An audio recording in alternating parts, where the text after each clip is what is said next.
Welcome, everyone. Okay, how are you? Good, thank you. Welcome, everyone. Thank you for joining us. Thank you so much, everyone, for joining the Dismantling White Supremacy event in healthcare. Okay, thank you.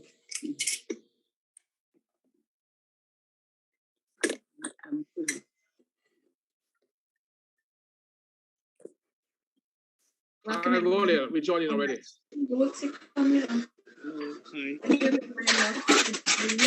Hello. Dismantling White Supremacy event in healthcare. If you can, Hello. that would be much appreciated. Hello. We are going to give folks about 5 minutes to join us this evening. So we're going to start officially at 4:05 with our land acknowledgement. Speaker. Thank you. I just want to make Hello. sure Chris is here. Chris, and welcome, Miss Ahmed. You're in the room. We can hear you. Okay. Hi.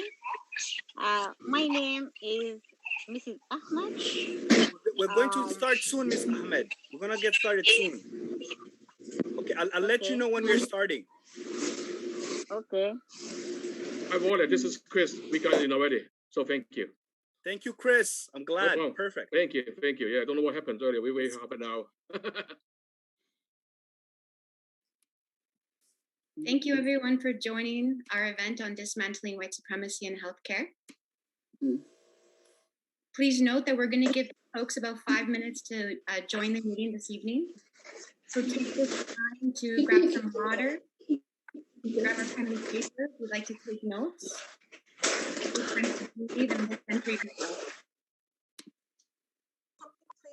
There's a lot of noise. So maybe if we could all mute our mics and except for the speaker, that would be much better for everybody. Please, thank you. And Walid, I still don't have access to the line. This is Rola. Thank you so much, Rola, for sharing that. For the folks that are in the meeting now, we are also providing translation in multiple languages. This is something that is very important to us as we want to be as inclusive as possible. Hello. So please be patient. We are organizing. Welcome, everyone. Once you enter, if you can mute yourself, that would be much appreciated. Thank you all for joining. Welcome, welcome. Hello. Hello. Hi, Ms. Ahmed. How are you? Thank you. Hi. Yeah, my name is Mrs. Ahmed. I want to introduce myself as a Black Muslim senior woman. So you can see I have all the criteria of being the most marginalized, triple dimension marginalization. Ms. Being a Ahmed, senior. sorry to interrupt. We're going to ask you to speak to that when we get started. I'm going to ask you specifically, okay? Just hold off. We're just waiting for more people to join our meeting. But thank you. Yeah, thank you, Ms. Ahmed. Yeah, your opportunity definitely will come. Hello. Amparo. Thank you for joining, everyone. If I can kindly ask you all to mute your mics, we'll be starting shortly. Thank you all again for joining us today.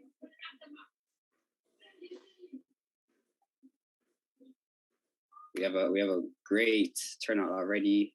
It's amazing. Thank you all for joining. We hope to have a really, really enjoyable and informative event today. So, yeah, 82 participants. Great. Thank you. Yes, thank you all. Sorry, but Walid, I still don't have access to Google. I'm not sure what's happening there. Please let me know. Who was that? This is Rola, Walid. Rola. Okay, I'll make sure you have it. I know it was sent to you, so just 1 second. No, I have the link. I clicked on the link, but it's saying you'll join the meeting when someone lets you in. So I'm still waiting on that. Okay, 1 second. Let me try to enter myself. Give me 1 second. Sure. Walid, also, I am like that. Walid, If folks can private message Waleed in the chat box, that would be much appreciated. And what we're going to do, thank you so much. We're at the 4:05 mark, so we're going to continue on with our land acknowledgement. For the translators, thank you so much for your patience. We will communicate in the private message, and I'm going to pass it off to Isaac. Thank you. Again, thank you all for joining. Yeah, we hope to have a really great event tonight. And yes, this event will be recorded and live streamed and put onto YouTube, and will also be translated. So we thank again the generous supporters, Regent Park Community Health Center, Toronto Community Housing, the Arab Community Center of Toronto. Where, as a result of their support, we were able to provide translations in Somali, Arabic, Cantonese, Mandarin, Hindi, Punjabi, and Urdu. So again, we thank the generous support from our sponsors. And as you can see here are the translations lines. So depending on which language you would like to, Thank you. depending on which language you'd like. Thank you all. So depending on which language you'd like support in, they're all just listed here, and please call the number that is under the language. So Arabic, Somali, Cantonese, Mandarin, Hindi, Punjabi, and Urdu. They all have numbers and they have PIN codes that are right under them too. Thank you all. And now I will begin with our land acknowledgement.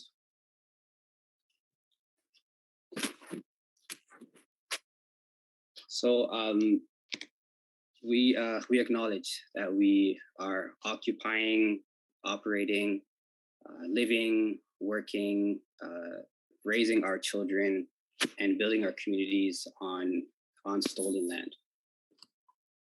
This territory is home to many nations, Mississaugas of the Credit, the Anishinaabe, the Chippewa, the Haudenosaunee, and the Wendat peoples, as they see this territory as their home, and now is home to many diverse nations, Inuit and Métis peoples. There are clear health disparities between Indigenous and non-Indigenous peoples, and are embedded deeply within Canada's colonial history. Practices as starvation, incarceration, community confinement to reserves, and children being forced into schools all have had severe and lasting impact on the health of Indigenous peoples. Still to this day, Indigenous people suffer from the effects of these colonial policies, culture, erasure, masking, religion, abuse, and so on. The heartbreaking trauma began when European colonizers, not settlers, but colonizers, entered into this land, and this trauma has been passed on to children and their children's children. The choice to have this photo here is because Egerton Ryerson, who is the statue, he is responsible for advocating for residential school systems and for Indigenous students to be in separate boarding schools. He's considered widely as the father of public education in Ontario, yet he played a vital role in developing the residential school system. So as myself, identifying as a Muslim, we're taught that wherever there's injustice, we have to speak out against the oppressor and join hands with those who are oppressed. In chapter 4 of the Holy Quran, it is written, "O you who believe, uphold justice and bear witness to God, even if it is against yourselves, your parents, or your close relatives. Whether the person is rich or poor, God can best take care of both. Refrain from following your own desire so that you can act justly. If you distort or neglect justice, God is fully aware of what you do." Now, we don't have to be of the same background, culture, tribe, religion, ethnicity, or country to come together and fight for justice. Justice is a principle and not a constructed product. I myself acknowledge that I have a responsibility I have a responsibility to do so much more to contribute to this struggle, to learn and become more educated, to be more empathetic and understanding to those suffering, to understand where my own silence can support the oppressor, to understand that my experience is important. Recording in progress. To understand that my experience is important, but should not be taken as the only reality that I must find purpose from. We must understand that land acknowledgements are not enough. They're not enough to bring attention to the severity of the struggle. They're not enough to inform the community on the blatant aggression committed against Indigenous peoples by the hands of the state. We need to continue to come together, lock arms, and fight against continued oppression.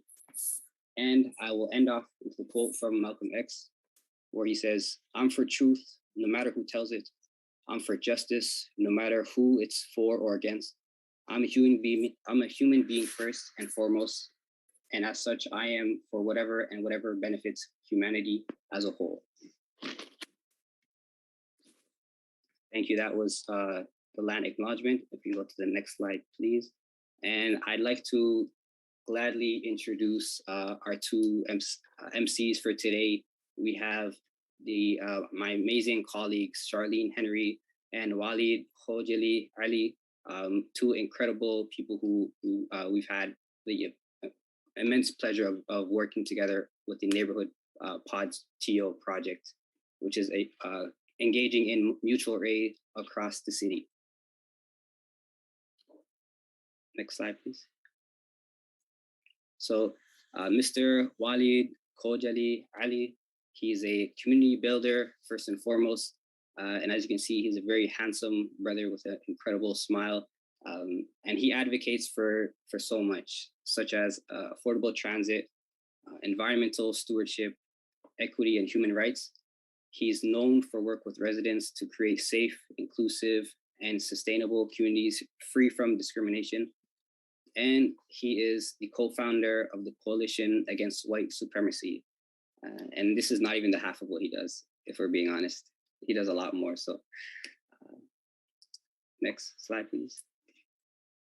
And now we have the incredible, the all-star Charlene Henry. She is a community activist and a mother of 3 amazing children. She is a mutual aid coordinator for York, Weston, and Pelham.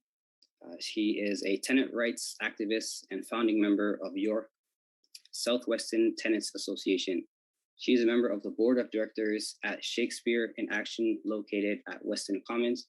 She's a member of Unifor Local 1285 in Brampton, and currently she's the chair of the Aboriginal and Workers of Color community at Local 1285. So these are the incredible MCs that we have for today, and we're glad to have them. So thank you both.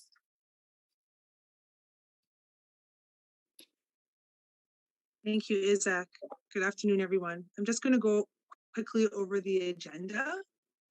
We're going to start with a Zoom overview, the meeting objectives, the community agreement, the speaker panel for dismantling white supremacy in healthcare, some questions from the audience, and next actions and next steps.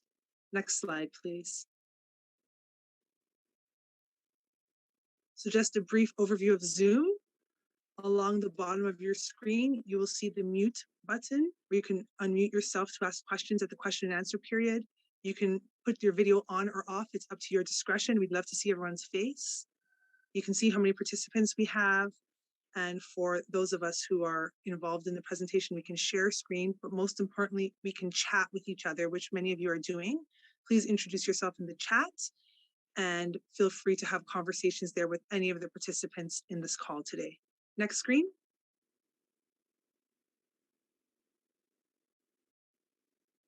So I'm going to go over our community agreement. This space is dedicated to creating an equitable, diverse, and inclusive environment for all members of the neighborhood. Our meetings will intentionally build accessible and welcoming spaces for people of all races, genders, classes, abilities, ages, cultures, religions, and sexualities. We will not tolerate harassment of any form, including but not limited to racism, classism, sexism, ableism, homophobia, transphobia, and any other oppressive language or behavior. If you witness or experience harassment, please inform a member of our organizing team. They are marked by a star in the participants column. We'll also be offering a breakout peer support group with 2 active listeners. I'd like to take a moment and introduce Ana Teresa and Safia, who will be supporting these spaces today. Hello, everyone. My name is Ana Teresa. My pronouns are she and her. When we have these conversations, difficult experiences come up and emotions. What we'd like to do is provide a separate breakout space for anyone who would like support in processing emotions or experiences that are difficult that come up. Safia Hersi, who is also here, we are both going to be act as your peer support in this separate space. So please, all you have to do is private message herself, Safia Hersi, or myself, Ana Teresa, and we will make sure that a pop-up screen comes up in your Zoom platform inviting you to join another breakout space. So thank you so much. I'm going to now pass off to Walid. Walid, if you'd like to take. Welcome, my friends. Thank you so much for joining us today. What a great turnout we're having. I just want to acknowledge that at our last event, we asked people to invite people to this event, and it seems to have happened. I'm going to be moderating upcoming panel discussion. But before that, we want to provide some context. We want to provide some context with regards to the important conversation we have today. So I just want to welcome Elder Joey Twins first to speak, and then we're going to have Miss Ahmed speak after that, and then we're going to have some remarks from our partners SEIU. So Elder Joey Twins, are you with us? Just want to make sure our elders in the room.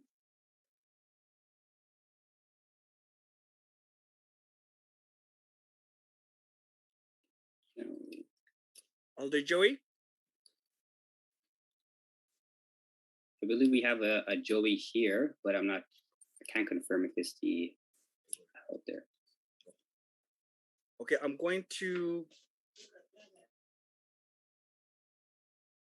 we're going to go to our next speaker, Miss Ahmed. So I just want to see if Miss Ahmed is on the line, and then maybe we'll revert back to Elder Joey as soon as they're able to join us. Okay, Miss Ahmed, are you on the line? We can't hear you. If you can remember to unmute yourself in the just unmute yourself. tab. You have to press the unmute button. Unmute button. Give us 1 second. We'll figure out what the issues are. 1 second. Yes. Can you hear me? Yes, I can hear you properly. Perfect. Welcome, Ms. Ahmed. Thank you.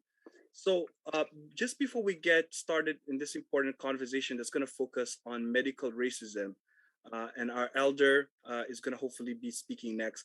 What we're hoping to do with Ms. Ahmed is we want to quickly have a conversation with you over the next 5 minutes, focused on your experiences as a patient, you know, your experience as a human being navigating this system.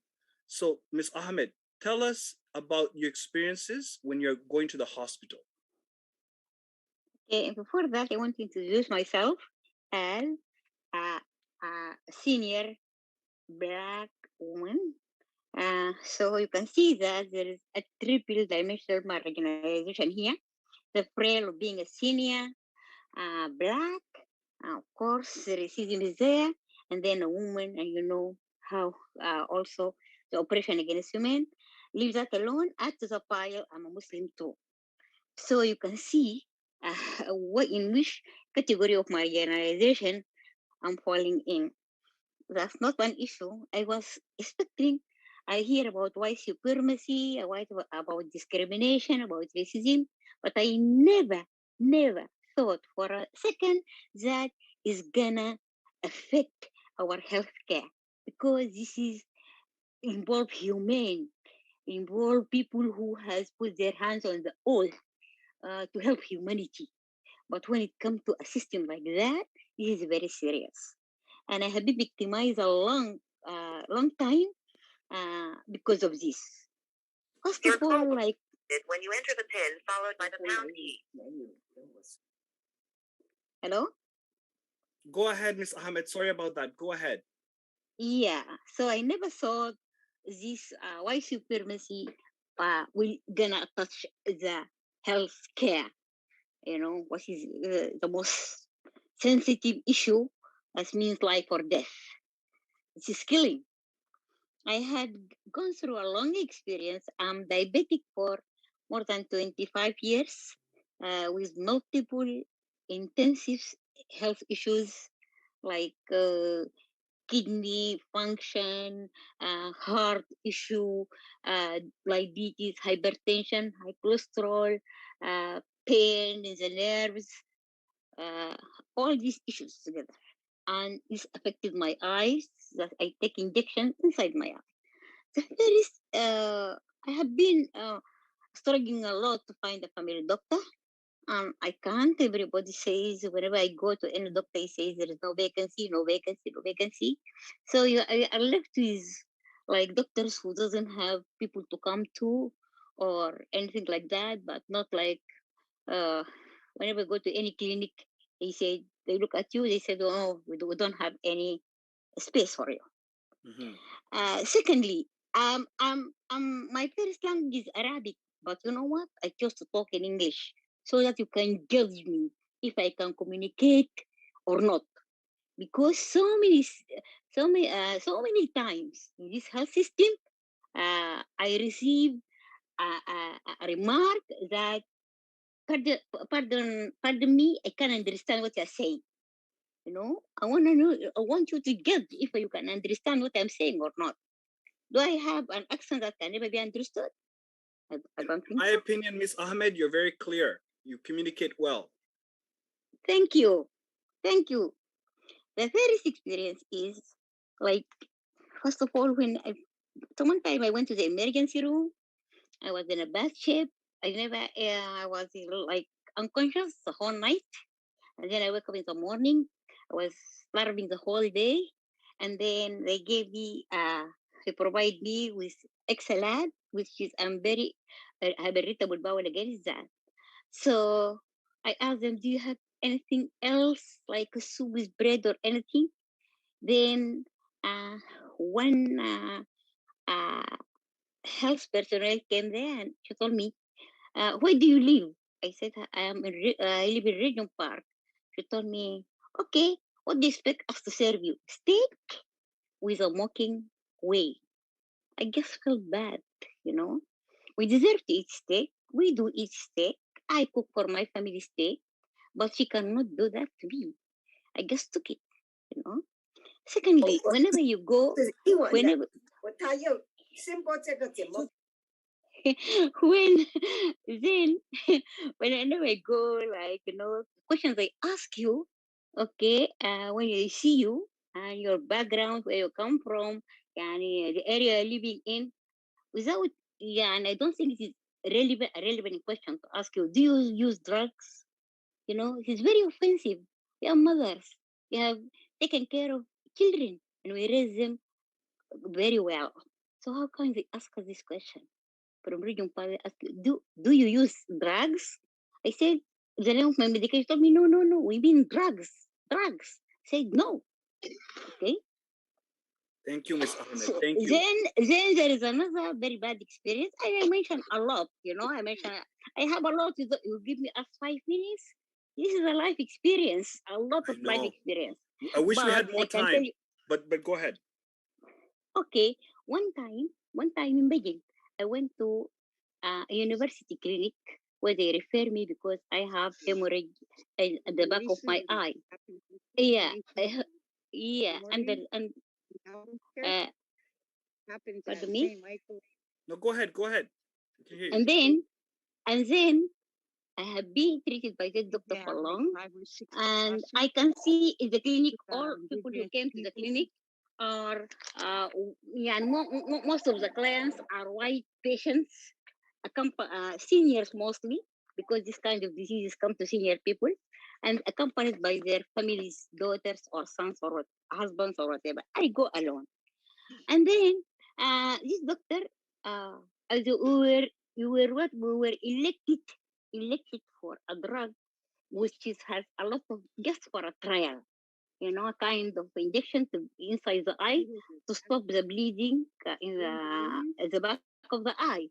And this drug seemed to be as a very bad side effect. It's used for initially for the breast cancer, but they introduced it with a more with a more expensive drug. And then the doctor asked me, "Can you afford that?" I tell him, "I think I'm qualified to be like sponsored by Health Canada for that drug. One one injection costs 1,000. Imagine one time.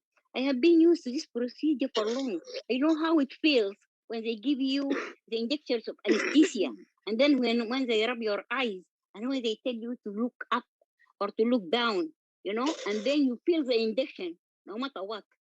Imagine this guy. You don't do this procedure, and then they make photos.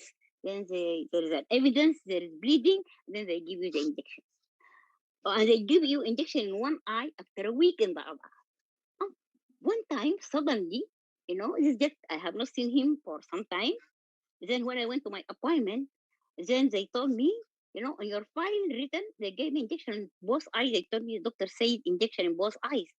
Says, but he didn't know I have bleeding or not to give me such injections. Unfortunately, this big specialist scientist in Canada have not given me the injection.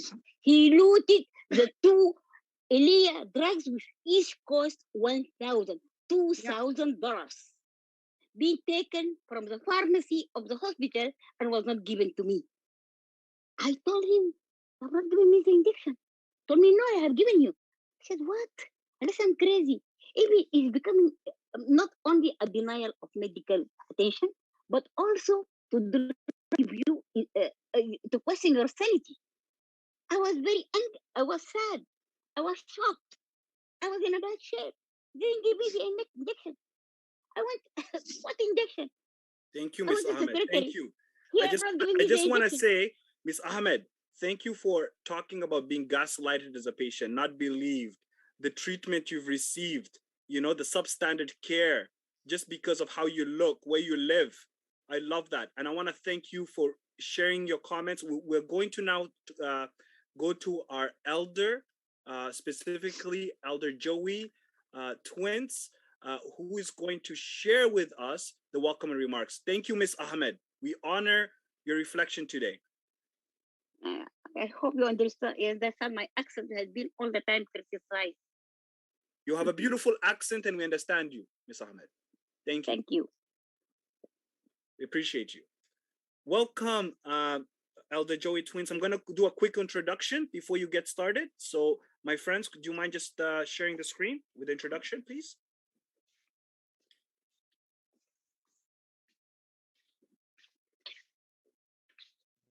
So, Elder Joey Twins is also known as Redstone Woman who walks with fire. The elders from the Beer Mskwaasinkwe Alberta Treaty 6 Territory, Plains Cree. Elder Joey Twins is a motivational speaker, a hand drummer and singer, a social activist, a prison abolitionist, a proponent of defunding the police, and a proponent for people by speaking for people who can't speak for themselves. Elder Joey Twins is also a land defender and water protector. Welcome, Elder Joey Twins. Welcome. Hello there. How is everyone this evening, this late evening? It's a beautiful day. Thank you for the invite. Yeah, this is the kind of work I have a passion for, the discrimination with white supremacy that's really alive and kicking right here in Canada. And being from out west, Edmonton is one of the most discriminatory, racist provinces.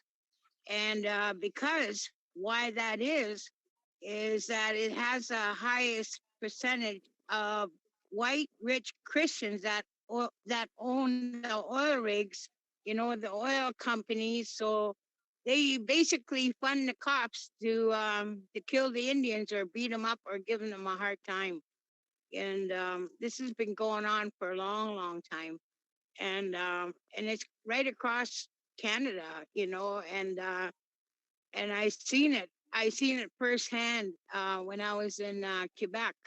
I was in an institution, Joliet Institution, and that's right in Joliet, Quebec. So, you know, when I heard about you know, the mother, the native Cree woman, you know, God rest her soul, you know, her spirit. I was very, you know, I was very overwhelmed I was very shocked to see that. And for a mother that's dying, you know, to give that much love, no matter what, to her children so they could see what happened to her in that hospital room. You know, I firmly believe it's premeditated. It's first degree murder charges, not like a manslaughter or a second degree.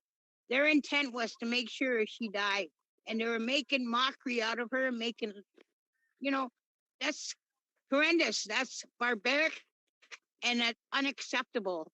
And I don't understand why, you know, there's not any public outcry in Canada, never mind in the world, you know. And that goes with being native, being Indian from this land. We've been fighting discrimination, racism, and, you know, predatory behavior by the powers that be, the government. And these government people are the ones that funnel this money to other, like, healthcare systems, you know, and the healthcare really sucks for us as First Nations people. And I'm from Treaty 6, Mskwaasinkwe, Alberta. I'm Plains Cree. And because I'm not in the province of Alberta, I'm not applicable. Like, my reserve cannot help me. So if anything was to happen to me, right, then I'm SOL basically. And but thank God, you know, for my family and my friends and relatives that really keep an eye out for me. And if I didn't have them having my back, I don't know. You can't depend on the police; they kill you, you know. And so, who do you call, right? And it happened right here in Toronto at St. Michael's Hospital. There's been 6 lawsuits against the way our Indigenous folks are being treated. And I believe there's one person that suffers from mental health that's not Native that's in that lawsuit. And so, you know, it's alive and kicking. It's alive here, right here. That white supremacy is alive here in Canada.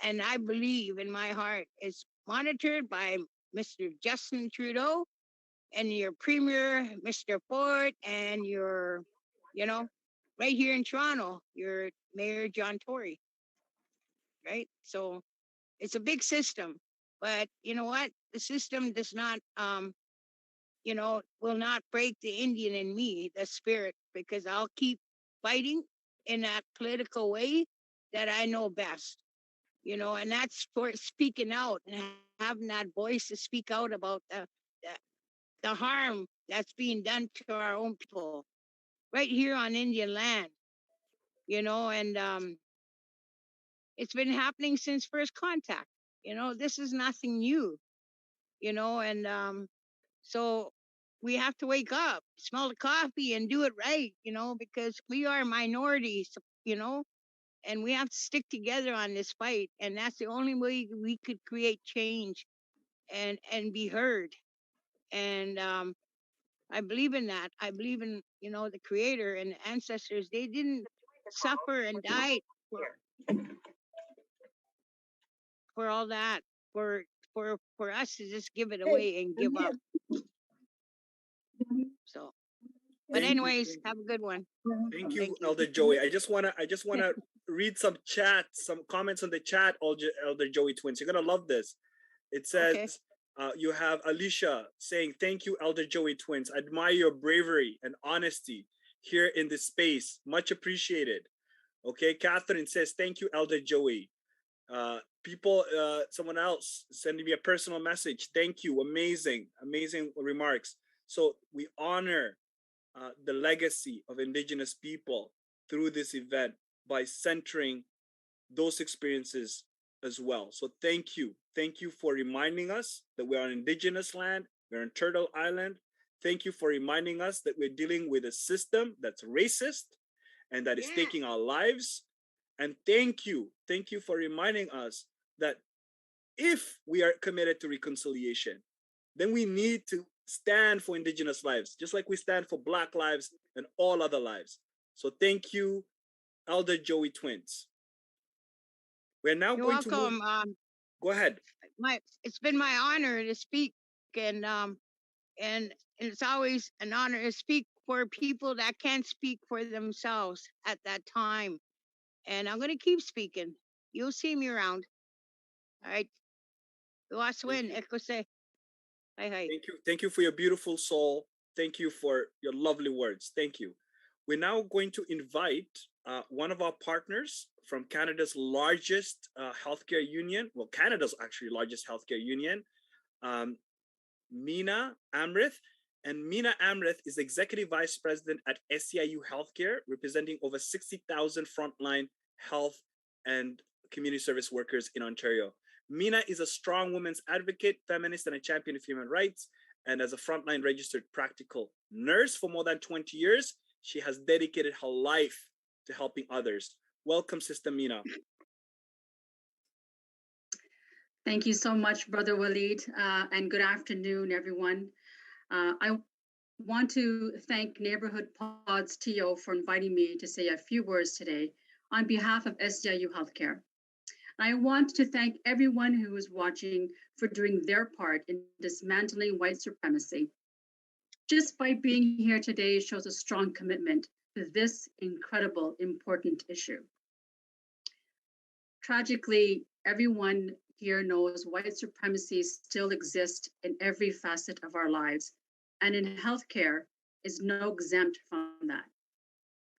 As a registered practical nurse in a hospital over 20 years, I have witnessed firsthand the inequalities BIPOC patients faced: longer wait times, less care, and more hesitation around providing certain prescriptions. These are just a few examples. And it's disgusting that in 2021, the care one receives can still depend on the color of their skin. While it's always existed, the COVID-19 pandemic has really brought injustices healthcare workers of colors of workers face. SEIU Healthcare has lost 5 members on the front line to COVID-19. And it's no surprise that all 5 were women of color. We represent 60,000 healthcare workers in Ontario, the large majority of whom are women of color. We are proud to be their voice and fight on their behalf. Over the last 2 years, we've heard nothing but public gratitude for these workers. But when it comes to sitting at a bargaining table with those hospitals and healthcare employers, which are mostly run by white males, we have to fight and beg for basic safety protections like access to N95 mask. You wouldn't send a firefighter into a burning building without a helmet and mask. So why are we okay not protecting our healthcare workers? You'd be lying to yourself if you thought the demographics of these professions didn't play a part in this. And when we talk about wages in healthcare, it's not just the employers pushing these workers further into poverty, it's our government. Doug Ford's Bill 124 is a direct attack on BIPOC workers. Bill 124 limits increases for public sector workers to 1% per year. That's at least 3% less than inflation. Imagine telling a healthcare worker who makes $20 an hour that they only deserve a 20-cent raise, which is $8 more a week. Meanwhile, corporate shareholders are making millions of dollars off their backs. Again, the demographics of these professions are involved. SCIU Healthcare is committed to working with organizations like Neighborhood Pods, TO, and all of you at this event today to end these injustices and defeat white supremacy. Together, we can and must make a difference for our families, workers, and communities. Thank you, and miigwech. Thank you, and miigwech, Mina. Thank you for articulating such a powerful position on behalf of SEIU when it comes to BIPOC communities' access to healthcare, but also the government's response. And that is super important. Thank you. Now, I want to invite invite our panelists to this conversation. So I'm going to invite our speakers, and what I'm going to be doing is I'm going to be reading out their short bio. So I want all of you, we have over 100 people in this meeting. That's amazing. I would like for you to welcome our panelists. So our speakers are Dr. Naheed Dosani. If you folks don't know who Dr. Naheed Dosani is, you've not been watching the news. You know, he's on CP24, CBC, City TV. I've watched him everywhere. I switch on the channel. But Dr. Naheed Dosani is a palliative care physician and healthcare activist. He's committed to equitable access to healthcare. He founded the Palliative Education and Care for the Homeless. He's a medical director for Regional COVID-19 Isolation and Housing Program. He's the health equity lead at Kensington Health. And he's also a co-founder of Doctors for Defunding Police, Doctors for Justice in Long-Term Care, and has been a recipient of prestigious awards. Welcome, Dr. Naheed Dosani. Our next panelist is Mskwaasinkwe Agnew. Mskwaasinkwe Agnew is an indigenous knowledge keeper and activist. Her comes Cree and Dean roots from Salt River First Nation. She has been raised in Ontario with Anishinaabe teachings. Mskwaasinkwe Agnew is a project knowledge keeper with Hope 24/7, Defunding the Police, Mingun and Dome Wolf Clan, and Cree and Dean. So she's also identifies with that. So welcome to our panel. Thank you so much for joining us. Our next panelist, and we learned a lot from Samiya. Samiya actually was the inspiration for this conversation on medical racism when she spoke about Black bodies being both superhuman and subhuman. And Samiya also taught us a lot about our names and what we do in when we try to assimilate, how we lose our names. So Samiya's real actually Samiya Ahmed Ismail Abdi, and I want to introduce you that way as a form to reclaim also our names. Samiya is a senior public health and equity program specialist who's passionate about making healthcare systems more equitable, challenging intersecting forms of oppression, and deconstructing marginalization in knowledge production, research, and practice. She holds a master's degree in public health, as well as a graduate diploma in social innovation and system thinkings. Samiya's leadership experience spans from co-creating local community-centered initiatives such as Aspire to Lead and the City of Toronto's Political Muslim Youth Fellowship, to co-founding international movements such as the Somali Gender Equity Movement and Famine Resistors. Welcome, Sister Samiya, to the panel. Okay, well, next panelist is Gloria Small. Gloria remains committed to defending the rights and protecting the dignity of vulnerable and marginalized people, especially children and youth and people with mental health differences. Her message to the next generation is an education can never be taken away from you. Our ancestors struggled and fought for us to have an education. Let's seize the opportunity and make them proud. What profound words from Sister Gloria Small. We're so happy to have you. Thank you. So what we're going to do is we're going to ask our panelists just for quick introduction to this topic of dismantling white supremacy in healthcare. So your opening remarks. So I would like to ask Dr. Naheed Dosani to go first, and then we'll ask the other panelists. Go ahead. Thank you so much, Olive, and thank you everyone for joining today. It's an honor and a privilege to be here. My name is Naheed Dosani, and I come to you as a palliative care doctor who provides healthcare for people who experience structural vulnerabilities like homelessness and poverty. I'm the founder of the Peach program and work as the health equity lead in Kensington at Kensington Health, and have served as the medical director for the Region of Peel's COVID-19 isolation and housing program. Often in forums like this as a health worker, there's a lot of discussion about the social determinants of health. In 2021, I think most of us agree that the social factors, how we live, learn, work, and play, is making a difference in how we experience health and our health outcomes. The problem is that these factors are often presented as static, still, as if we can't change them. And the reality is we can change them. And what we really need to do to be able to get there is to talk about the structural determinants of health, really digging at the roots of what causes inequities in health. So what are the underpinnings that cause inequities in health?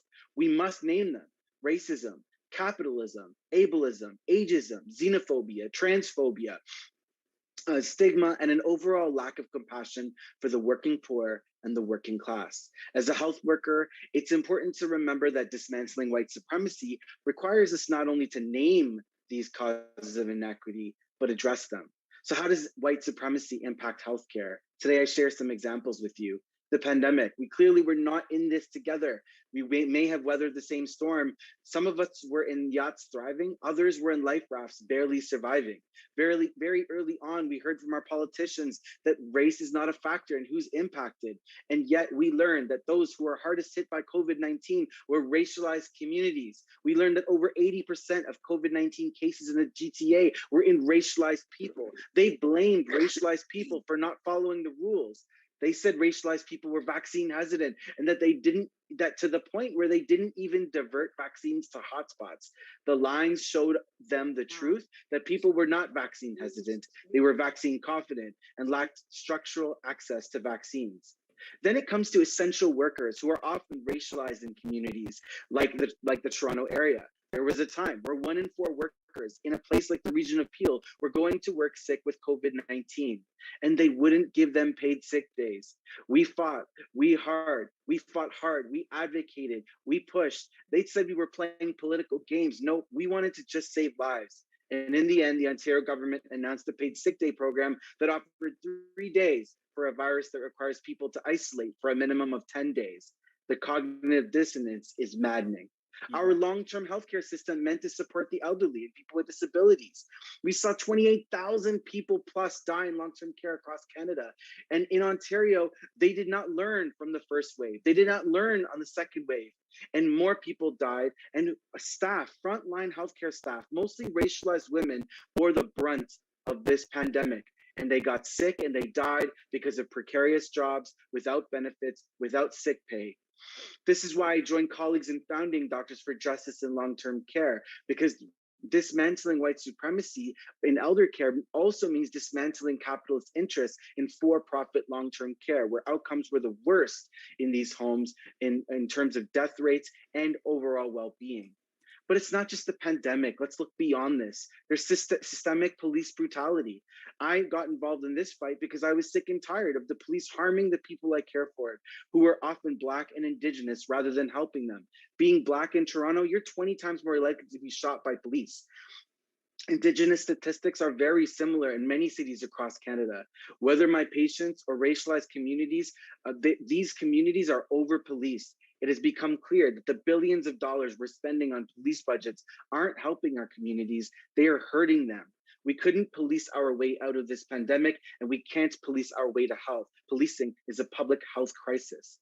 Mental health access. In issues of mental health, and particularly many Black Canadians struggle access to services that they need. When we think about disease states like sickle cell disease, the CBC has done reporting that people who experience sickle cell disease across this country have difficulty in accessing pain control. Many people do their hair and dress up properly just so they could show up to the emergency department and look more proper to the healthcare professional so they get adequate pain control. I've worked in a sickle cell center. I know about this.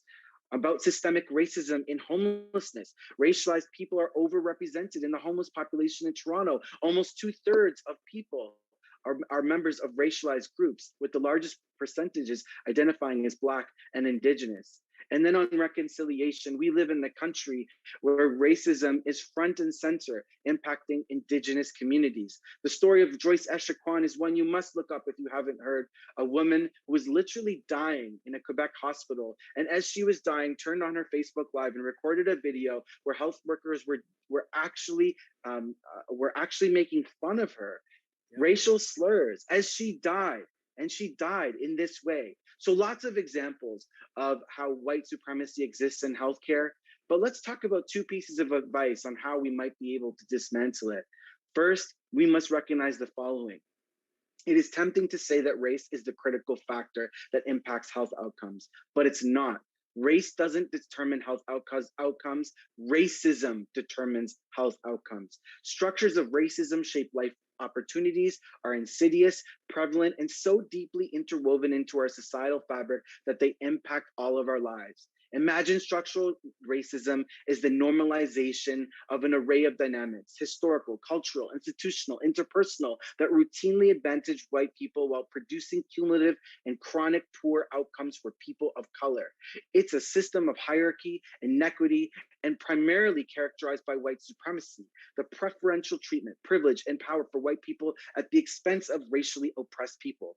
Structural racism is more difficult to locate in a particular institution because it involves the reinforcing effects of multiple institutions and cultural norms, past and present, continuously producing new and reproducing old forms of racism. And number two, we need to recognize privilege. Allies who are here today and organizations that continue this fight on the journey of anti-racism, because it's not a destination, must be willing to fight this fight, but must be willing to give up of their privilege as well. See, that's the hard part. It's easy to be part of the fight, but when you recognize you have more privilege and more power, and part of this journey is giving up that privilege and power, that's difficult. Organizations struggle with it, leaders struggle with it, but we'll need to come to terms with it. Anyways, my time is up. Thank you so much. I'm really looking forward to this conversation. Thank you so much, Dr. Naheed Dosani, for sharing some gems, very well articulated on a structural, systemic level, and also on a personal level, referring to our sister who was, in my opinion, killed in Quebec while she was trying to access healthcare. I'd like to invite our next panelist. So, Mskwaasinkwe, do you want to go next with your amazing remarks? Ani bonjour, Mskwaasinkwe, Nindishnakas, Mangan and Dodam, Brampton and Dunjaba, Mishkigo and Dene and Dow. Hi, my name is Redstone Woman. I am from the Wolf Clan, and I am currently living in Brampton. I have come from Cree and Dene roots from Salt River First Nation. So I was very honored to be invited today to be a part of this conversation. And I wanted to point out some of the challenges that First Nations people experiences when trying to receive healthcare. And one of the things that I wanted to highlight actually is Indigenous birth alerts. So right now, if there is a child in care and she ages out of that system, if she becomes pregnant and reaches out for services, because she was in foster care, they will flag her. And she will literally be giving birth in the room, and CAS, a social worker, will be standing there to take her baby. And this practice stopped in Ontario last year. However, it's still occurring in Quebec and a lot of the Atlantic provinces. And what this comes from, this is the trickle-down remnants of residential school. So when children were no longer going to residential school, or it wasn't as prevalent, what would happen is the RCMP would actually come to the reserves and take the children from their parents indefinitely and put them in white families. And so you're seeing the continuation of this. And so just in case folks don't know, it's actually over 52% of children in foster care in Canada are Indigenous, over 52%. And so when we talk about earning trust, we talk about trauma. Yes, Indigenous women are traumatized, and she might not be in a situation where, there's FASD. There might not be a situation where the mother is, not capable of caring for that child, and yet that child is removed from her. In fact, we've seen women in this process being sterilized without their consent. And so when we look at this, it actually puts women in a situation of, now they're scared to reach out for help. So she's not going to go and see the doctor as soon as she finds out she's pregnant. Maybe she missed her first period. And when we talk about, and let's look at the fate of the child. So sometimes there isn't a nice home for that child to go to. So that baby is now in a shelter. And that happens. And especially in Indigenous culture, that time when that child first comes and through that eastern doorway is a very sensitive time, especially for a mother. That's a time that skin-to-skin contact should be happening, breastfeeding. This is a human being that has just come into the world. And so this is just one example of anti-Indigenous rhetoric within healthcare. The other one is that people think that we're always after narcotics, no matter what we do. And so, like Dr. Naheed said and commented about Joyce Ekakwan, these nurses felt that she just wanted drugs, and that's why she was putting on a show. And that's what they actually said. And they called her an Indian, and they made it very clear in the recording. If you folks haven't seen it, it's quite disturbing, I will say, that it was because she was an Indian or a First Nations person that this was happening to her.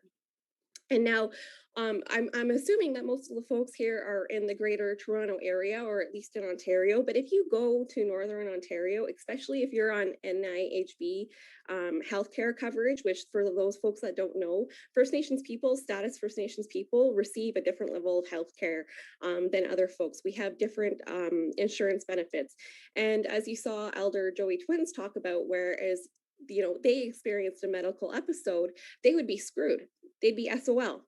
And so you're seeing that when, especially on isolated First Nations, when people are looking for care, sometimes there's no doctors for them to come around. And if it's the summer months and there's no ice road, they might not be able to afford the plane to get over the island to come here to come see a doctor. And people have died like that. Oftentimes there's a nurse that comes in once a month and that's it. She cannot write you any prescriptions. Here's a Tylenol, here's a Gravol, that's it. And I wish I had more time because I could just go on and on and on and on. But the thing is we need to start discussing and start realizing why Indigenous people won't reach out for help. And looking at, ending the Millennium School, because that's what this is. So I have to say, thank you so much for inviting me to be a part of this conversation. This is a very integral part of decolonization work. Our health and my culture revolves around mind, body, and spirit. And all those three things are incorporated into our well-being. So miigwech. And I will put my email in the chat box below so that folks can reach out to me. I also wanted to say that I'm recently part of an organization called Hope 24/7. We are the designated sexual crisis center in Peel. So I will put my information in there. And I'm currently the project knowledge keeper for defunding the police. And as Dr. Naheed had mentioned, all these things go hand in hand. So thank you very much. And I will pass it off to the next speaker. Thank you, sister. What a powerful, powerful remarks. Thank you so much.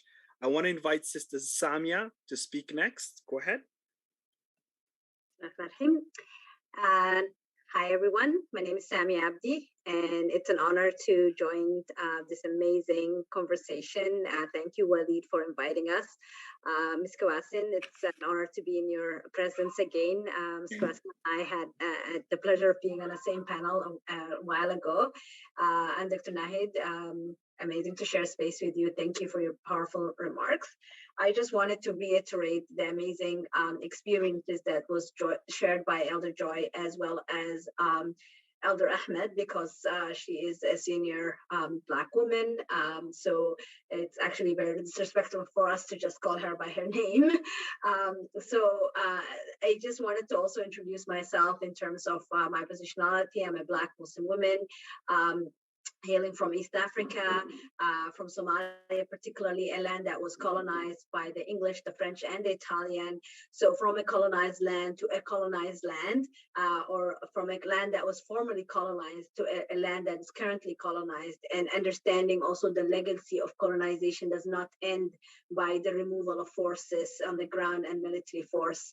And we can all attest to, you know, the continuous extraction of knowledge and resources in the African continent continues, you know, till this day, and the harm that has been done through colonization, whether it's through erasure of cultural knowledges and ways of being, and ways of including ways of healing and producing medicine.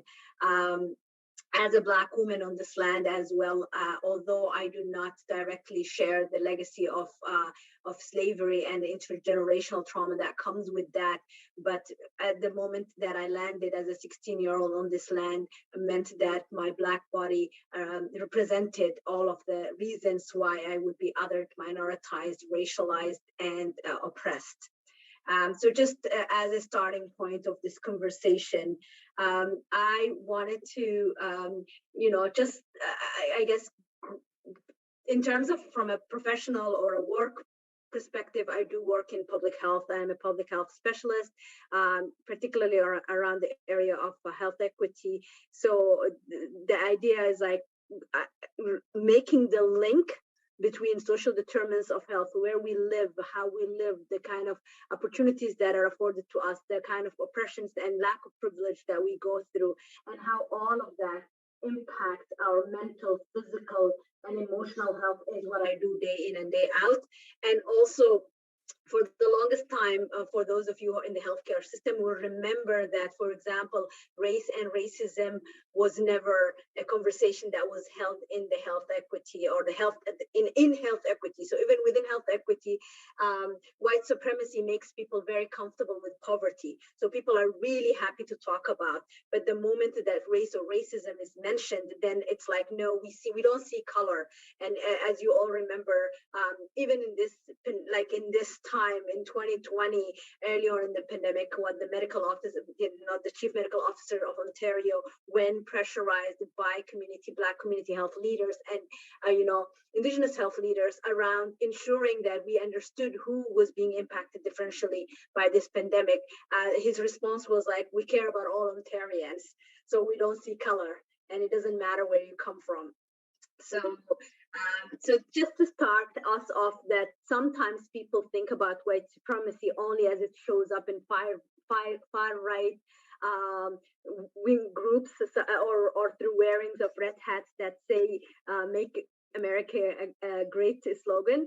And they don't recognize that it's like white supremacy is literally the system we live in. It's the water we drink, the air we breathe, that it's so normal and central in the kind of knowledge we produce, in the kind of research we make, in the kind of science that we swear by, and the data we use, and pretend that this data is objective somehow, that does not have value or latent, right? Data or numbers is a tool, and you can use it for harm or for good, and it has been used to harm racialized communities and Indigenous communities and Black communities for centuries, right? So to assume that science is this pure thing, and not recognize it is Western, it is white, it is Christian in its essence.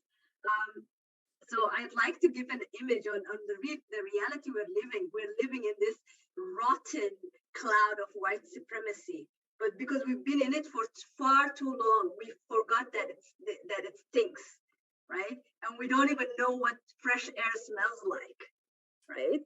And the other thing is this is how our system continues. Our continues to, I love what Ms. Ahmed was saying earlier on. She was like, am I crazy or am I missing something? Like, what is happening, right? That is how white supremacy works, because it makes us question our integrity. It makes us question our approaches. It makes us always be decentered. So what is white is the norm. What is white is scientific. What's white is accepted. What's white is to be celebrated, and everything else is otherized and marginalized and pushed out of the center. And I love what Dr. Naheed was saying earlier around this pathologizing of racialized people, pathologizing of Black people, pathologizing of Indigenous people, as if like Indigenous mothers are not able to take care of their children, right? Or as if Black people are just like getting COVID because they're Black. And it's not about race, it's about racism, and racism does not happen. Racism is the product of this really problematic white supremacy ideology. So one of the quotes that I love, and this is, I'm really kind of proud of my field, emerging, taking baby steps, finally realizing, catching up to all the community work and what people have been saying on the streets, and when people are breaking doors for people to hear even these simple messages. But there's a quote that I often like to use. In 2018, the Canadian Public Health Association had a position paper on racism and public health, and it said, we're all either overtly or inadvertently racist. And this racism influenced the health and well-being of people and populations that we serve. Wow. And we know, yeah, so this is from the, what is it called? The horse's mouth. And there's also conversation about how this racism and white supremacy is something of the past. It's something that has to do with, you know, the colonizers when they first arrived. And I question even the term settler, because settler makes it look like they just came and nicely, you know, beautifully just settled like water settles on the grass, right? That it was not violent, and that it was not intentional, and that it was not harmful, and that it was not genocidal.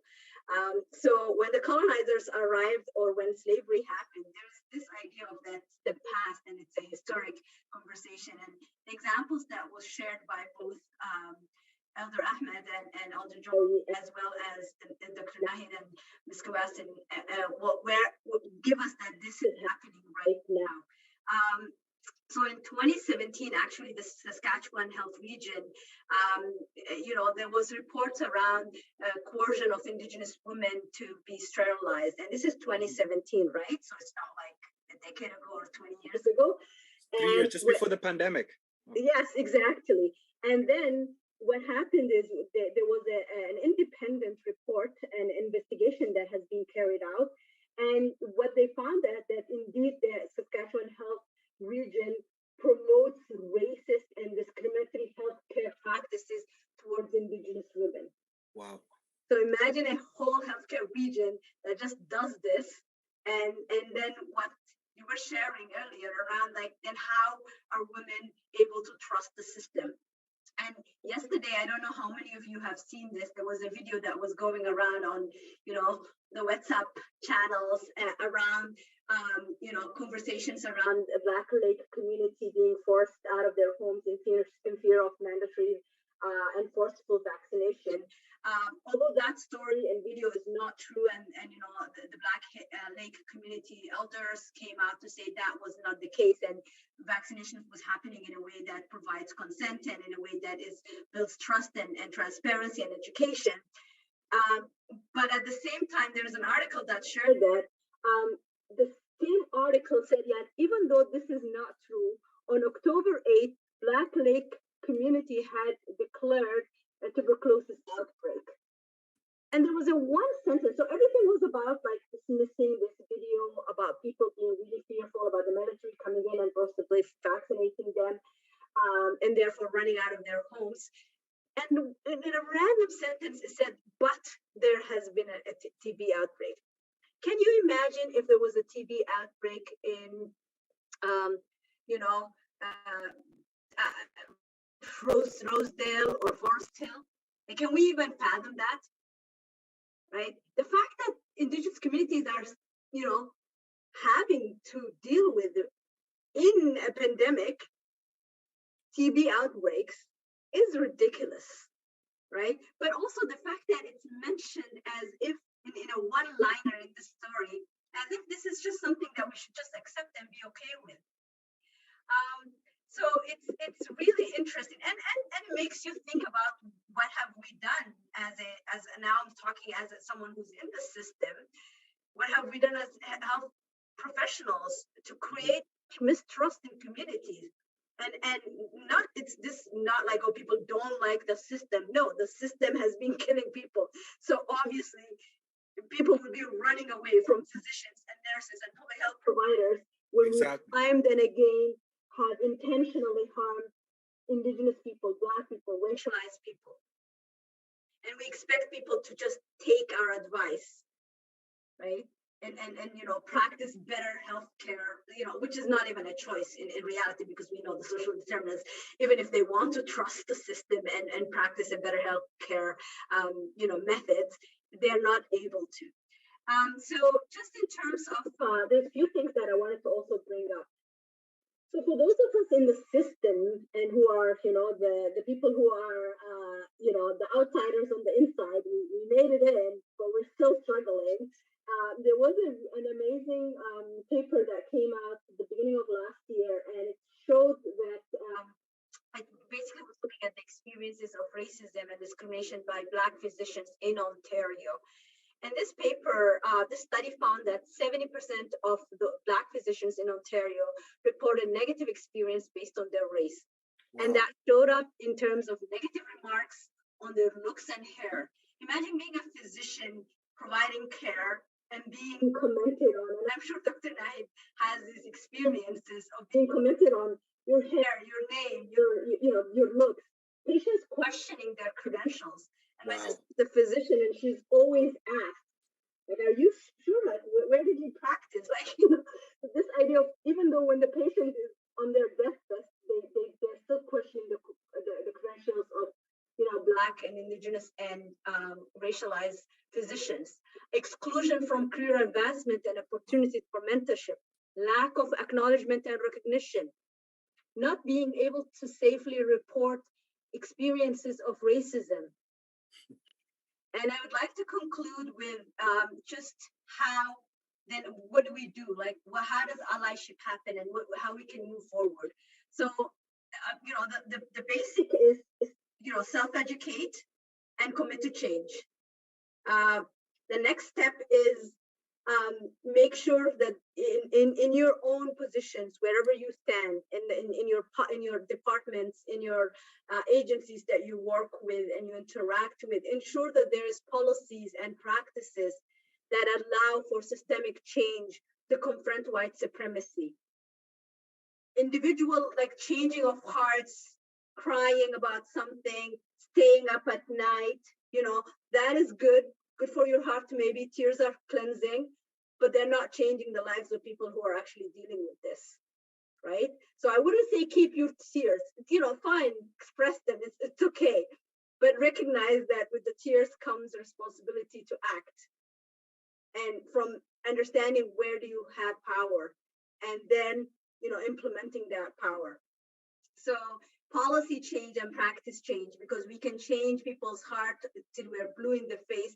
If there's no policies and procedures and consequences to hold people accountable, people are not going to change out of the goodness of their heart, out of their good intention. We all know that's the language that was used to, educate Indigenous children, right? To, civilize African people. Right, so we know that soft language of goodness is not really helpful for people's lives. Intentionally invest in education, poverty reduction initiative, employment initiative, neighborhood betterment initiatives, housing initiatives that are critical and to the social determinants of health of Black, Indigenous, and racialized people. And then I would like to end with a quote by Audre Lorde that said, it's not our differences that divide us. It's our inability to recognize, accept, and celebrate those differences. And if we truly did that and did not center white supremacy in every aspect of our life, then we would not have a system that marginalizes, harms, and brutalizes Black, Indigenous, and racialized people. Well said. Well said. That's an amazing quote. And thank you, Sister Samiya, for dropping some gems in this talk, making sure that, we take on the responsibility to educate ourselves and commit to change. I love what that you said that. I loved how you talked about systemic change and how that starts, not just with us, but making sure that there are consequences to bad behavior, right? We have to work collaboratively to make sure that, people don't get away with taking our lives or treating us with anti-Black racism or any sort of bigotry. Thank you, Samiya. Powerful as always. You always inspire me when you speak. So thank you for what you did today. I would like to invite Gloria Small to speak next.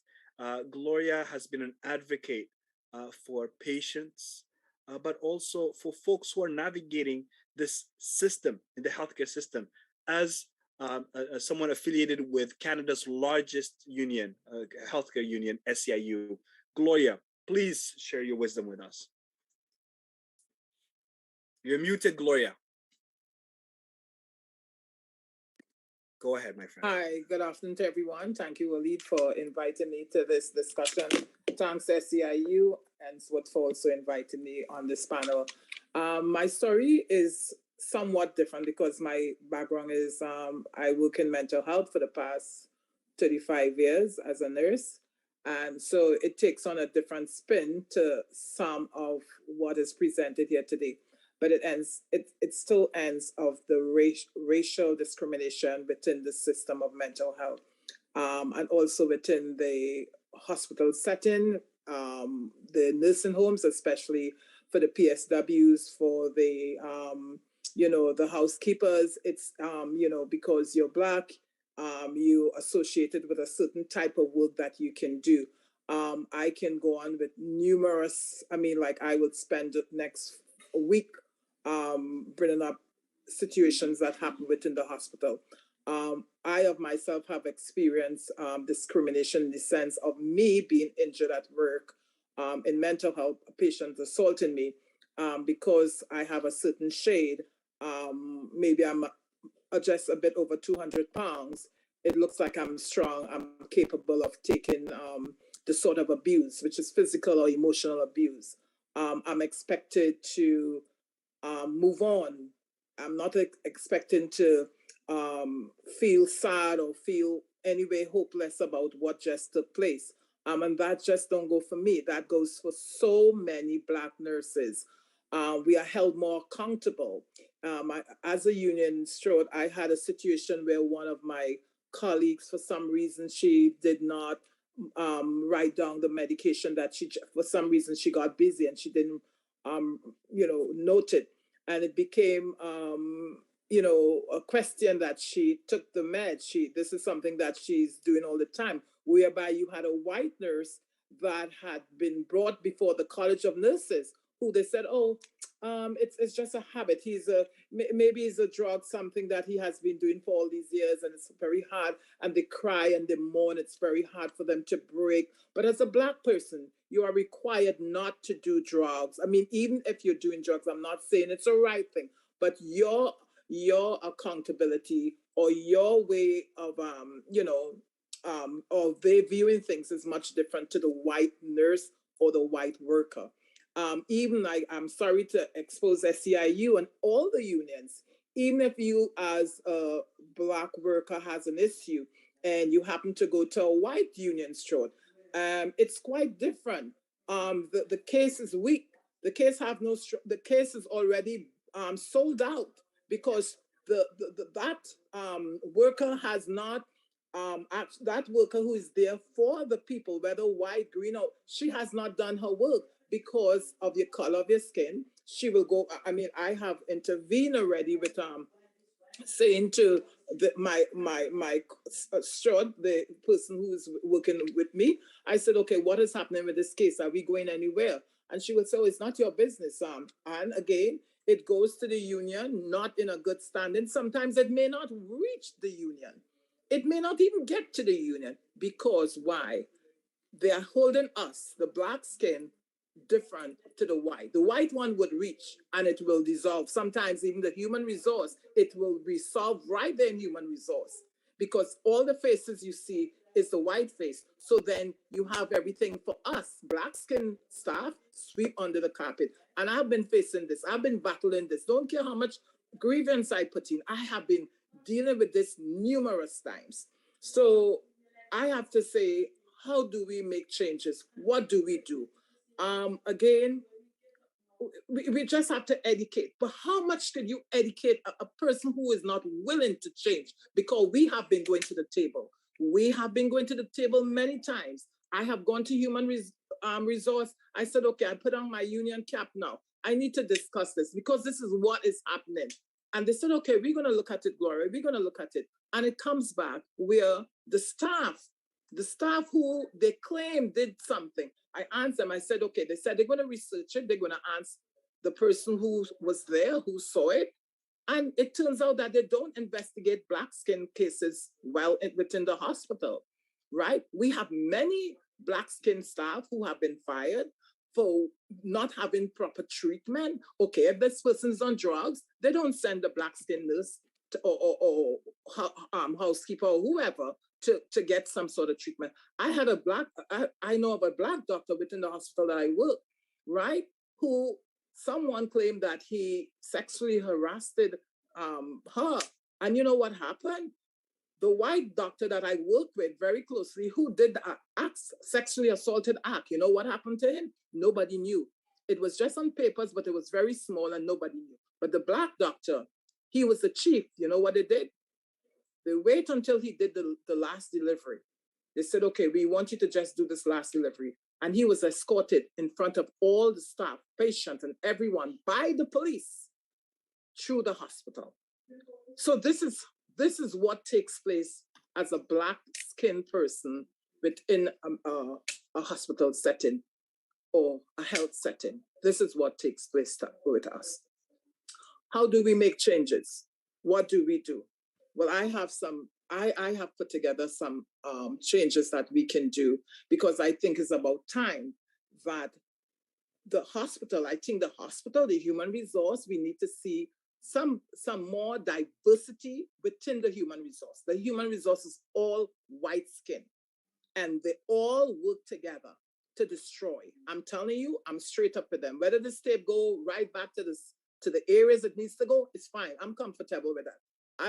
I'm old enough to deal with it.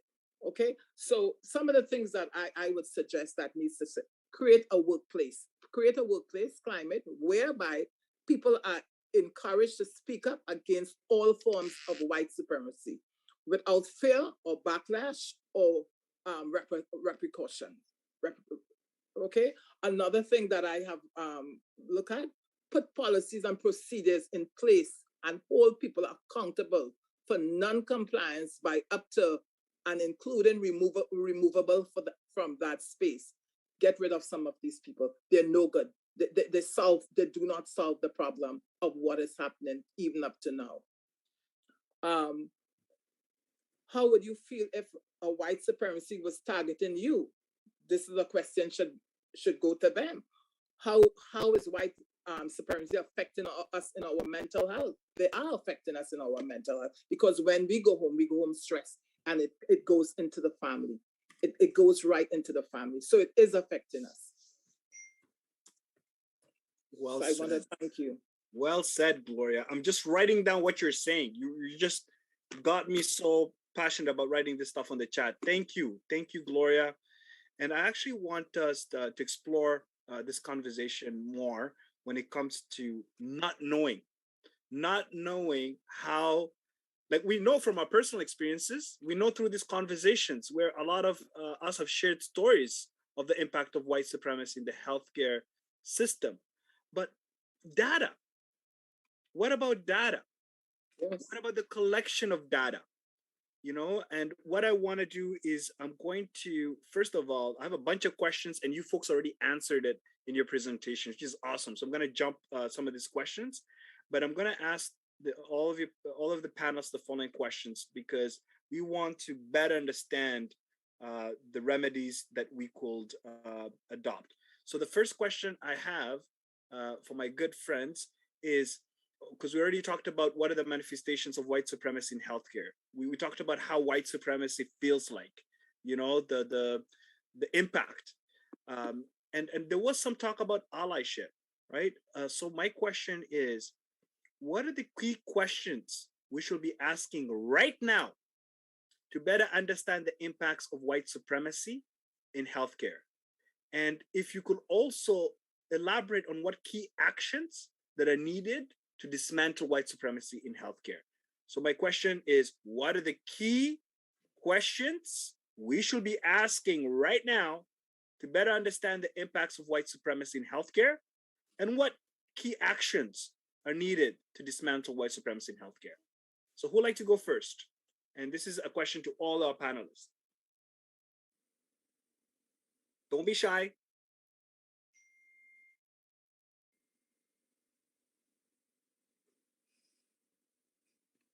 Just unmute yourself if you'd like to start. Go ahead. Okay, I'll go first. Okay, so we need to be examining the individual stories because we can throw numbers at people and statistics and it doesn't hit close to home. But when you take those personal stories, like the story of Joyce Echequan, and people start to care, especially, you know, because then it's right there in their face and they can't deny it happens. Because I'm sure some of the information that I share today, folks, this is the first time they're hearing of it. So there needs to be the individual stories. There also needs to be education. Okay, so part of maybe nursing school should be Indigenous culture. We need to talk about the foundation in its roots. And the other question is an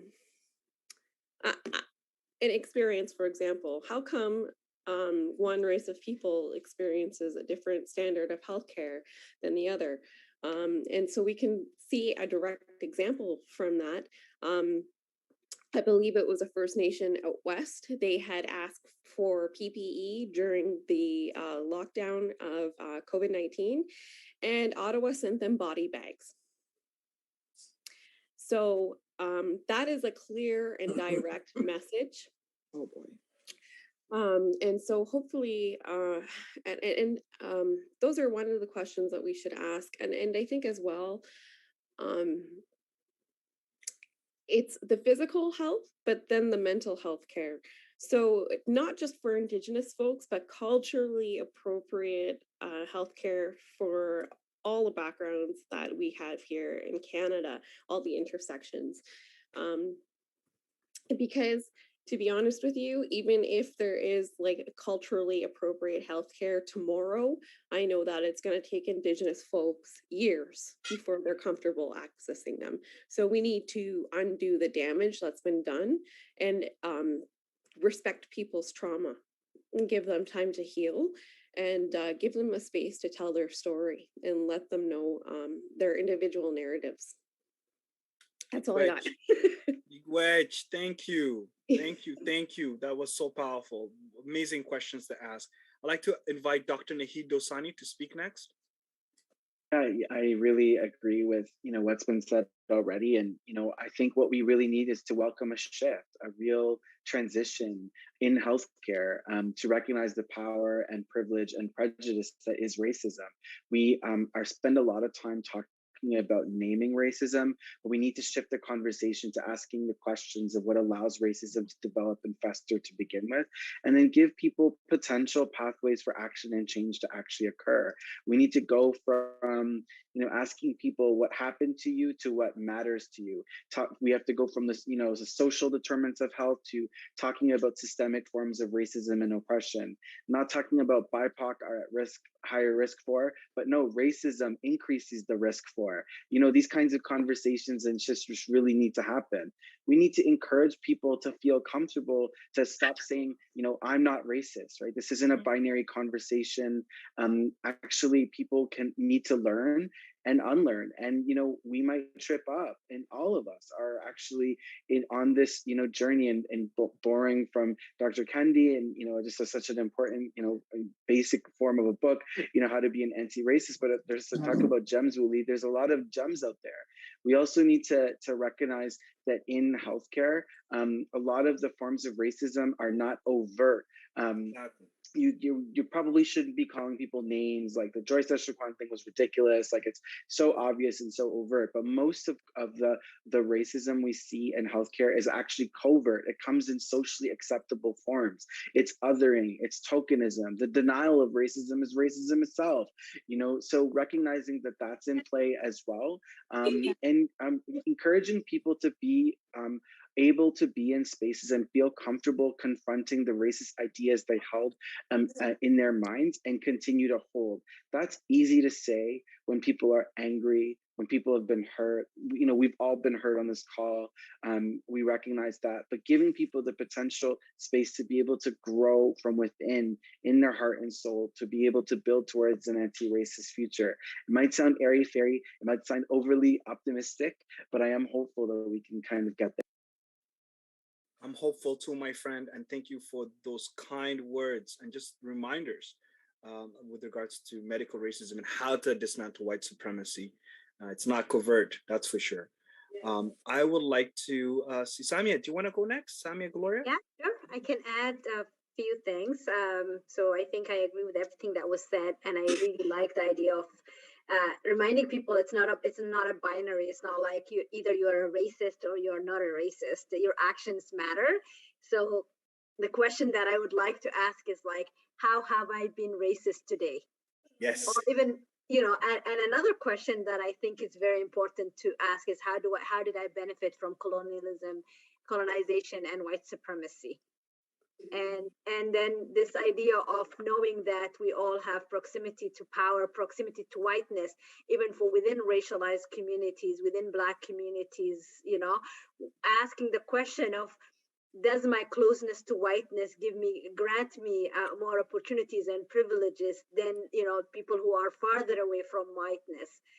So asking these questions to ourselves day in and day out, and knowing that hopefully we are in a trajectory, this idea of, I love what Dr. Naheed was saying, it's not a destination, it's a journey. So hopefully we're moving closer to doing better every day, but knowing that if we're not asking these questions, doing this self-interrogation often enough, then we fall into the trap of self-congratulatory and celebratory,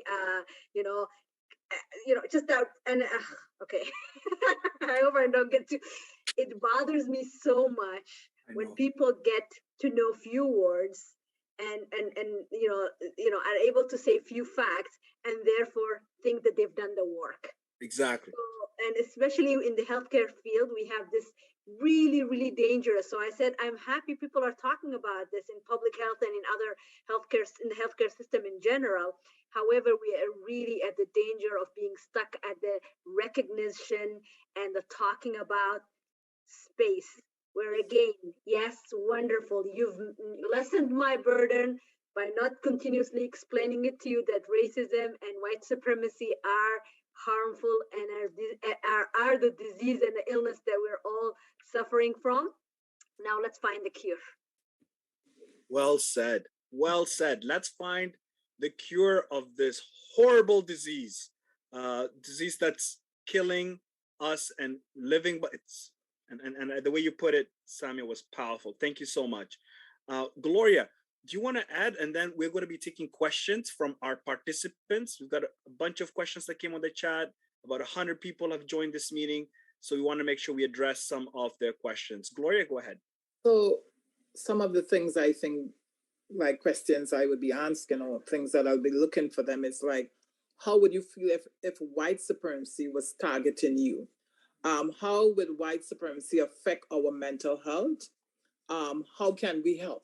That is, how can we help? What can we do? These are questions that should be put in the human resource, especially because that's where the entrance is in human resource. And if these things are really identified within the human resource, within the the different areas that you, and I'm speaking as a worker, as a nurse, I'm that's where my head is at, because I'm dealing with the question within the health system.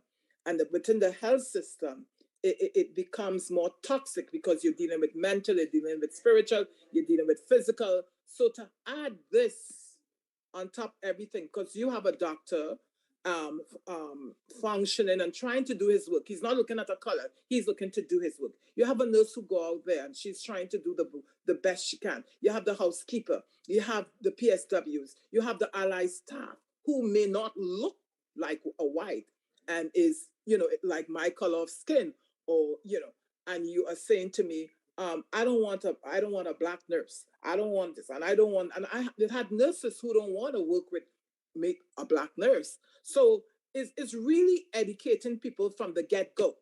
Like when you come into an organization and you have a union, you are given the union booklet. They have all the do's and the don't. That should also apply, even though the human resource have it, but there should be more added into the discrimination. Although they said, you need to call them out or whatever, even when you call them out and you're trying to address or deal with the crisis, it still is not being addressed. They put it nicely. They said, oh, you may be kind of sensitive. They bring in these nice words. I'm not used to those words, sensitive. What is sensitive? What is sensitive? You're talking too much. You care too much. What are you saying? That's what they mean. I may have a passion. I may have a passion the way I speak. You'll say, oh, you bring a bit arrogant.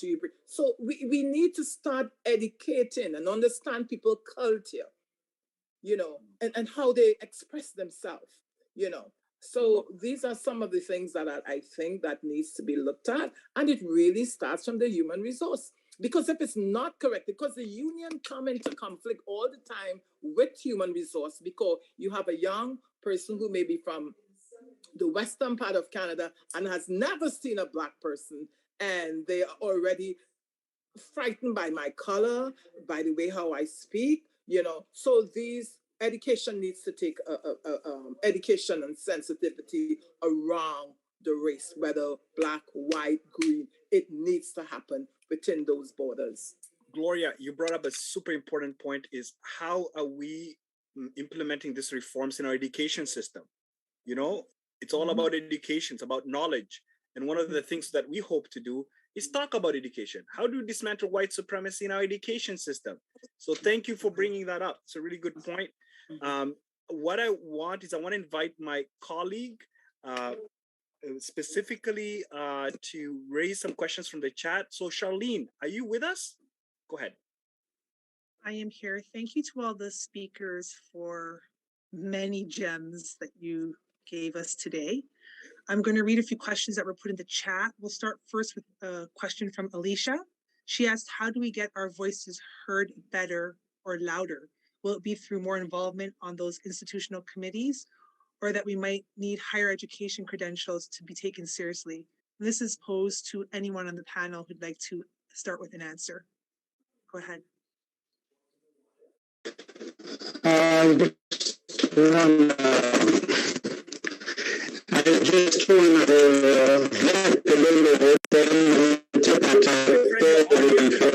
want your audio cannot be heard properly. We want to hear you. So just check your audio for a second. The audio is disrupted. Go ahead again. Say that again.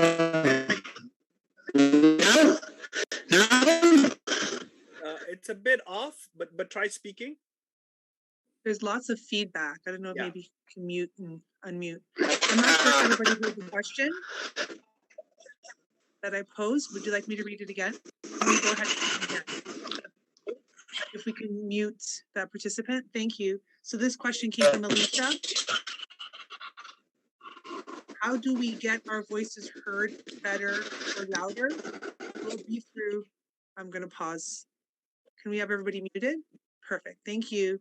So how do we get our voices heard better or louder? Will it be through more involvement in those institutional committees, or that we need higher education credentials to be taken seriously? This is posed to the members of the guest panel. Thank you. Samiya, do you want to go ahead? You're smiling. Go ahead. Yeah, I was just, my brain was like working.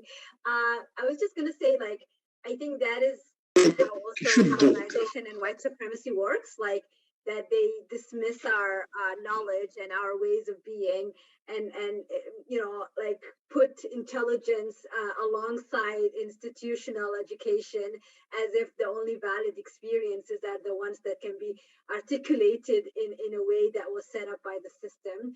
So it's interesting that question was asked. But I would say really, like, if I can think back in the city of Toronto, now that we have anti-Black racism, you know, in terms of like a unit confronting anti-Black racism, or even the funding that has been coming, and this is prior to the gruesome murder of George Floyd. If you remember, it was the 2016 movement by, you know, young people at the city of Toronto, you know, like camping out in front of the police headquarters, calling out, and these young people were called radical and called problematic, and were harmed in so many ways. But those were the actions that allowed others to then be part of the system and work towards the change of the system. So I often say, as someone who is in the system, I always say that I cannot function if it's not for the activism and you know, the people who are actually on the street that are making the difference, that are breaking down walls and making them into doors so that people like me can walk through and sit at the table. But hopefully when I sit at the table, I don't forget who opened the door for me. Right, because that's also what sometimes how the system uses us against each other in terms of who is closer to power, and therefore are more palatable Black people or more acceptable racialized people or kinder Indigenous people, right? So it's also, that's how the white supremacy works. It pits us against each other, and therefore we're not able to do like collective action. Amazing answer. Dr. I would say be your brother's keeper. Be your brother's keeper. Yeah.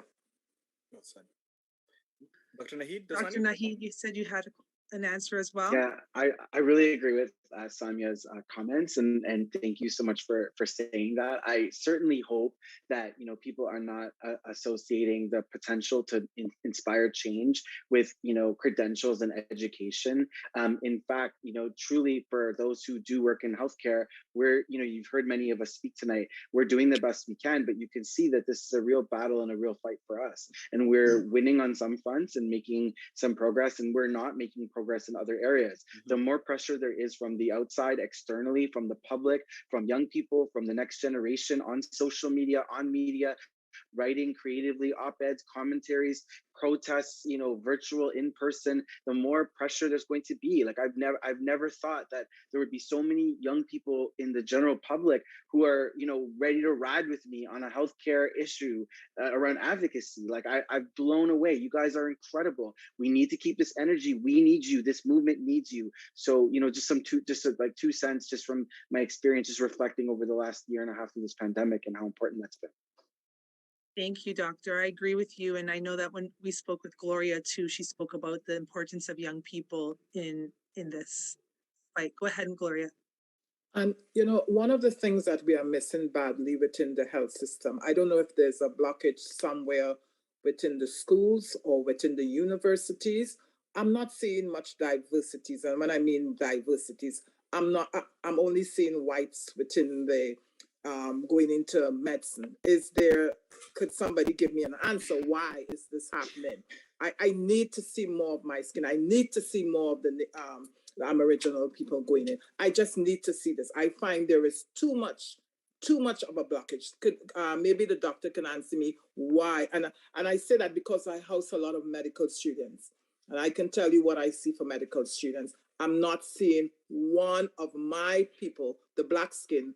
I want to know why. Why is this happening? And that needs to be severely addressed from the professors, or who is I don't know. Could somebody answer me why is that not happening, please? Because we are educated people also. Sorry about that. Sorry if I offend anybody here right now. Yeah. No, not at all. I totally agree with you 100%. So, one of the reasons that people who get into medicine tend not to be Black and Indigenous is because of the material resources and privilege that is required to be able to apply and get into medicine. And it requires, courses for the MCATs. People need to be able to take off time. I mean, there was a time when you had to volunteer in a developing country, and who can afford that? People with privilege, people who tend to be white, or families with higher socioeconomic backgrounds. And what that's done is self-selected for people who don't reflect the diversity of this country and the reality of this country. I am, on a positive note, really proud of a school that I'm associated with, the University of Toronto, that has developed one of the first pathways for Black students, medical students, to get access. And there's more Black students in the University of Toronto Medical School than ever before.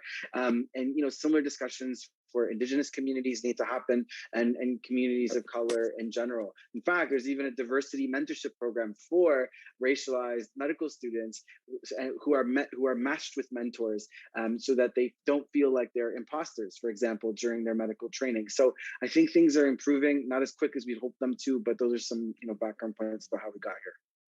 Well said. I'd like to add into that as well. Just gonna call sorry, Charlene. So one of the things that I want people to know is the last residential school closed in 1996. Wow. My grandfather attended residential school up until the time he was 15 years old.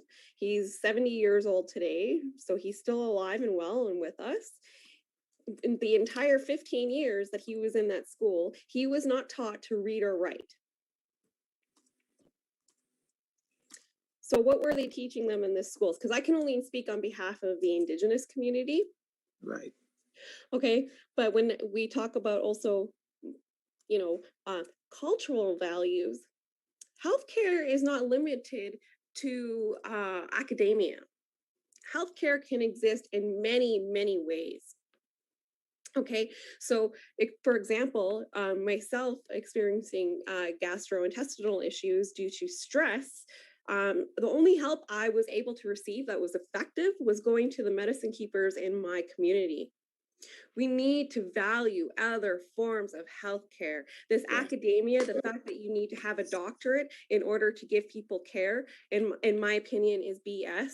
This is a colonial way of treating people. We're not looking at all the other gifts that different cultures around the world have to offer us. They're being ignored. So it's incredibly important that we also discuss that it's not just in academia that we see this issue, and then we also talk about why people, Indigenous people specifically, do not go to these institutions. Just even on the res, sometimes there's no high school. Oh. So going up to grade 8, you're not going to jump into college or university. And so that's unfortunate. And we have many Indigenous people that do succeed. Don't get me wrong, there are a lot of really well-off Indigenous people out there that are very successful, but then they get into that community, and again, those feelings of being ostracized, those feelings of being like a fish out of water, are often traumatic for them. Thank you. Excellent. Thank you so much for that amazing answer, for us to think about alternatives and not to just assume this is the way. We can build alternatives to supporting our communities when it comes to access to healthcare, just like when it comes to access to safety, right? We can build alternatives, and I love what you said, and I just wish this conversation could keep going. I want to talk for hours with you folks, but we have limited time. We're about 10 minutes, and we need to go to our next section to call to action. But before we do that, I just want to share one thing. And maybe, I know Dr. Naheed Dosani might know this. Samiya, you probably have heard about this. But 2 weeks ago, the country of Burundi received its first doses of the vaccine. So think about that. How many years do Black bodies not living in Canada have to wait to access life-saving vaccines? So think about that. And what we also need to think about is how global access to the vaccine, so global inequity of access to vaccine, how it creates implicit bias, how it creates racism. How do we, as a global community, respond to Black bodies? This is a fact. This is a reality that we have to address. So thank you. Now we'd like to move on to our next piece, which is take action. So if we could get up, perfect. We got about 10 more minutes. Sorry about that. 1 second. See a lot of folders here.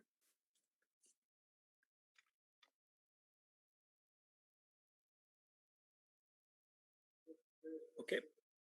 Sorry, my friends. We're just going to be projecting the next steps.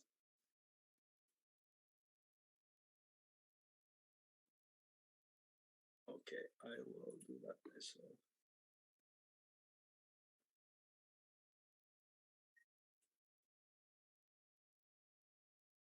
So while we're waiting, I'm actually just gonna share the screen here.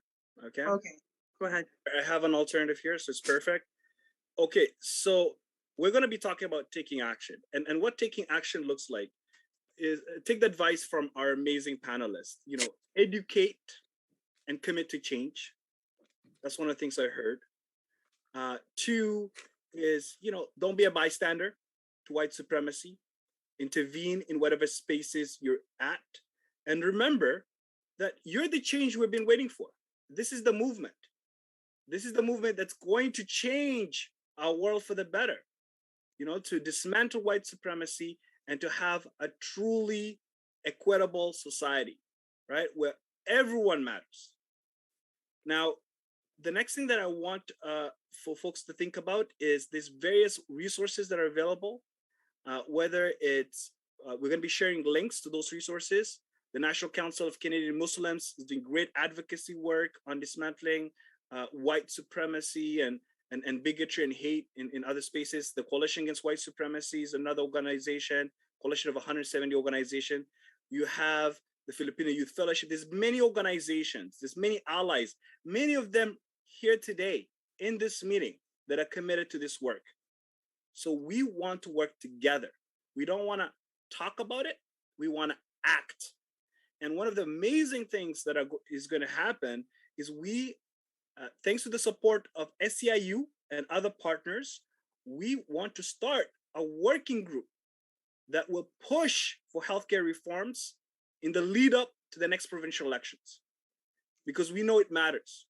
And we know that the laws that are passed will have an impact on experiences. So that is something to look forward to. And just before we move on, I also want to thank our partners. Big shout out to the neighborhood group.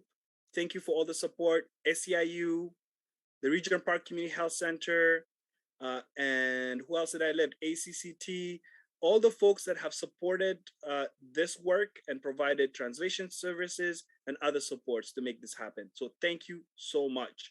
And I want to thank our panelists, specifically Dr. Naheed Dosani, Samiya Abdi, Gloria Small, all of you for the amazing, amazing conversation we had today.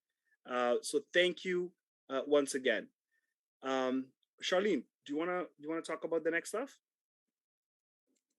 Sure. So we ask you to join us and start a neighborhood pod with Neighborhood Pod Teal. You can connect with a mutual aid coordinator. All of them are on the call today, including myself and Waleed.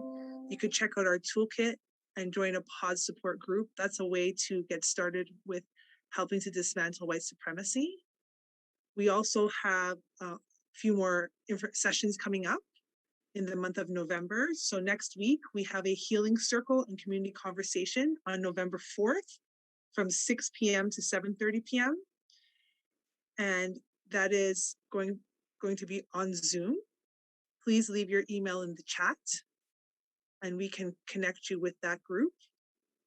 Also, our next event for next month is going to be on vaccine hesitancy, and it's an event and a workshop. It's a two-part. So it'll be part 1 on November 23rd from 6 to 8 p.m. and part 2 on November 30th from 6 to 8 p.m. We would love for you to join us for these very important events and issues, as we have been discussing today, that affect all of our communities. And we are also doing planning meetings for these events every Thursday in the month of November, from November 4th until the 18th. And it would be every Thursday morning at 10 a.m. And I saw someone put in the chat, how do we join any of the working groups? This is definitely something that you can join. It is about medical racism. We want to define and navigate vaccine hesitancy in our communities, and join us and join the cause and the fight. Next slide, please, Lily. So again, here are all of our social media handles. You can contact us on Facebook at facebook.com/neighborhoodpodsto, on Twitter at pods_TO, on Instagram at neighborhoodpodsto, and our website at www.neighborhoodpodsto.ca. We also are using Discord as a way to keep these conversations going and the working groups started.